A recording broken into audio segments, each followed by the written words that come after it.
प्रस्तुति 15 सितंबर 1971 की अव्यक्त मुरली है। मुरली की हेडिंग है मास्टर ज्ञान सूर्य आत्माओं का कर्तव्य। मास्टर ज्ञान सूर्य आत्माओं का कर्तव्य। इस संगठन को कौन सा संगठन कहेंगे? इस संगठन की विशेषता क्या है? जो विशेषता है उसी प्रमाण ही नाम कहेंगे। इस संगठन की क्या विशेषता है जो संगठन में नहीं देखी, जो और संगठन में नहीं देखी? अपने संगठन की विशेषता को जानते हो? ये संगठन सारे ब्राह्मण परिवार से विशेष आत्माओं का संगठन है, लेकिन इस विशेष आत्माओं के संगठन की विशेषता यह है, इसमें सर्व प्रसिद्ध नदियों का मेला है। नदियों के ऊपर अनेक प्रकार के विशेष दिनों पर मेले होते हैं, लेकिन यह मेला प्रसिद्ध नदियों का है। ज्ञान सागर से निकली हुई पतित पावनी नदियों का मिलन है। अपने को पतित पावनी समझती हो? अगर पतित पावनी हो तो मुख्य बात जानती हो कि पतित पावनी कौन बन सकती है? पतित पावनी बनने के लिए मुख्य कौन सी बात स्मृति में रखो जिससे कैसा भी पतित पावन बन जाए, कोई भी पतित आत्मा का संकल्प भी समा जाए। इसके लिए मुख्य बात यही सदा बुद्धि में रहनी चाहिए। इसके लिए मुख्य बात यही सदा बुद्धि में रखनी चाहिए कि मैं सर्व आत्माओं के पतित संकल्पों व वृत्तियों व दृष्टि को भस्म करने वाली मास्टर ज्ञान सूर्य हूँ। अगर मास्टर ज्ञान सूर्य बनकर कोई भी पतित आत्मा को देखेंगे तो जैसे सूर्य अपनी किरणों से किचड़ा गंदगी के कीटाणु भस्म कर देते हैं, वैसे कोई भी पतित आत्मा का पतित संकल्प भी पतित पावनी आत्मा के ऊपर वार नहीं कर सकता, और ही पतित आत्माएं आप पतित पावनियों के ऊपर बलिहार जाएंगे।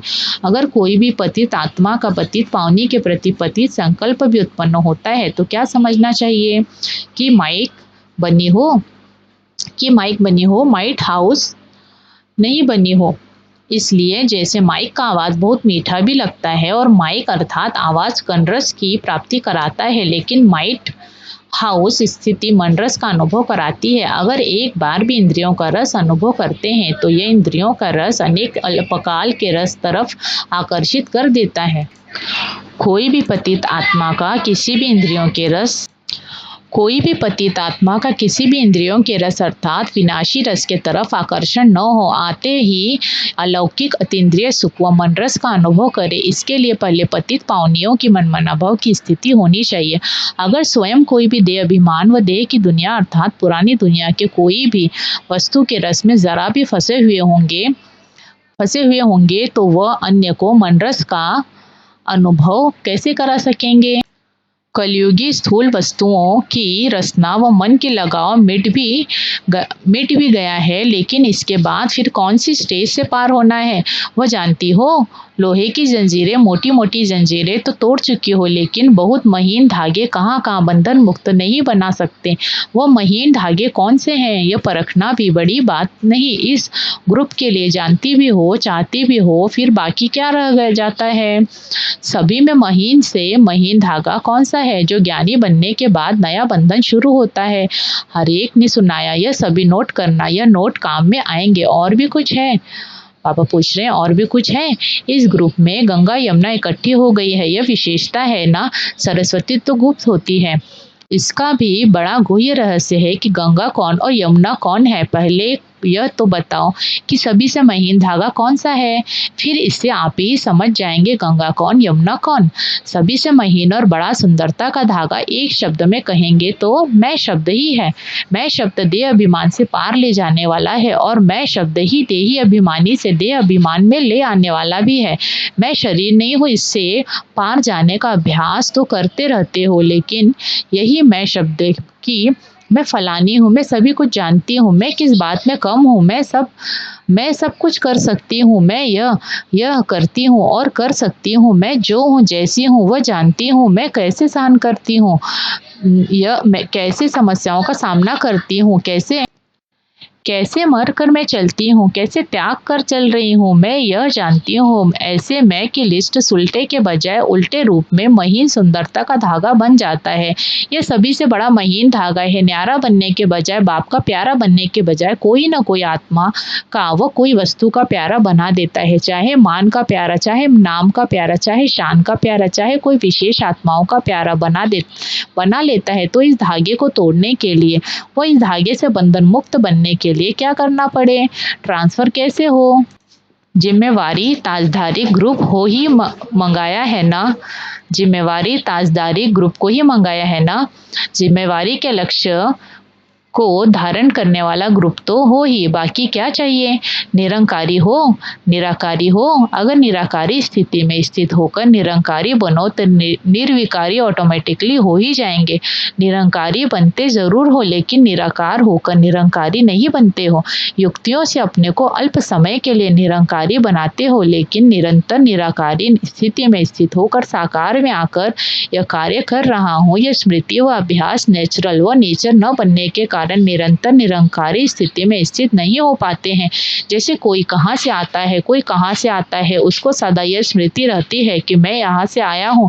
ऐसे स्मृति सदैव रहे कि मैं निराकार से साकार में आकर ये कार्य कर रही हूँ। बीच बीच में हर कर्म करते हुए इस स्थिति का अभ्यास करते रहो तो निराकार हो साकार में आने से निरंकारी का और निर्विकारी जरूर बन जाएंगे। यह अभ्यास अल्पकाल के लिए करते भी हो लेकिन अब इसी को सदाकाल में ट्रांसफर करो। यूं वैरागी भी बने हो, वैराग्य वृत्ति है लेकिन सदाकाल के लिए और बेहद के वैरागी बनो, नहीं तो कोई हद की वस्तु वैराग्य वृत्ति से हटाने के लिए निमित्त बन जाती है। योग युक्त भी हो लेकिन योग युक्त की निशानी प्रैक्टिकल कर्मों में दिखाओ। आपका हर कर्म हर बोल किसी भी आत्मा को भोगी से योगी बनाए। हर संकल्प हर कर्म युक्ति युक्त राजयुक्त रहस्य युक्त हो, इसको कहा जाता है प्रैक्टिकल योग युक्त। अपने संकल्पों व बोल में कर्म में अगर ये तीन बातें नहीं तो व्यर्थ है। अगर राजयुक्त नहीं होगा तो क्या होगा? व्यर्थ। समझना चाहिए कि अभी प्रैक्टिकल योगी नहीं है लेकिन प्रैक्टिस करने वाले योगी है, तो अभी इस बात के ऊपर अटेंशन की आवश्यकता है। फिर कोई भी समस्या व विघ्न सर्कमस्टांस आपके ऊपर वार नहीं कर सकेंगे। प्रैक्टिकल में योग युक्त ज्ञान युक्त स्नेह युक्त दिव्य अलौकिक मूर्त से विश्व के आगे प्रूफ अर्थात प्रमाण बन जाएंगे। जो विश्व के आगे ज्ञान और योग का प्रूफ बनते हैं वही माया प्रूफ होते हैं। तो माया प्रूफ होने के लिए अपने को यही समझो कि मैं ज्ञान और योग का प्रूफ हूँ। यह प्रमाण रूप बनना आत्माओं के अरमानों को खत्म करने वाला है। यह प्रमाण रूप बनना आत्माओं के अरमानों को खत्म करने वाला है। सदा हर संकल्प और कदम बाप के फरमान पर चलने वाले अन्य आत्माओं के अरमानों को खत्म कर सकते हैं। अपने अंदर भी पुरुषार्थ का सफलता का अरमान रह जाता है। इसका भी कारण कि कहाँ न कहाँ कोई न कोई फरमान नहीं पालन होता है।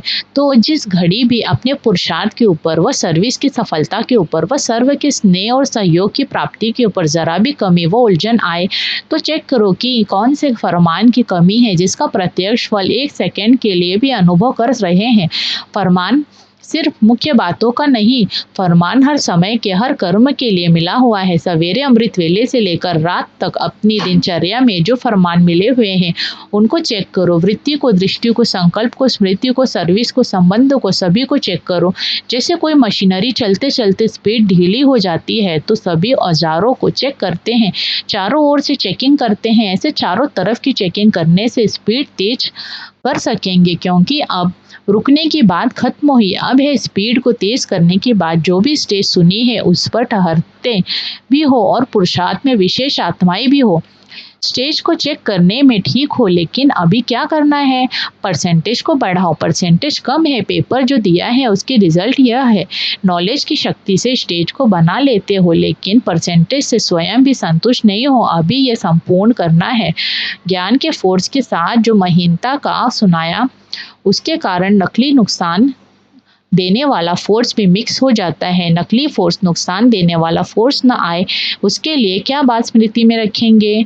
अगर हर आत्मा के प्रति तरस की भावना सदा के लिए रहे तो न किसका तिरस्कार करेंगे न किसी द्वारा अपना तिरस्कार समझेंगे।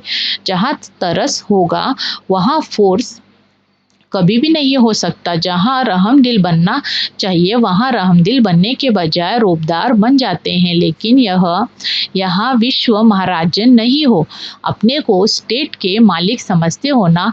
यह सभी स्टेट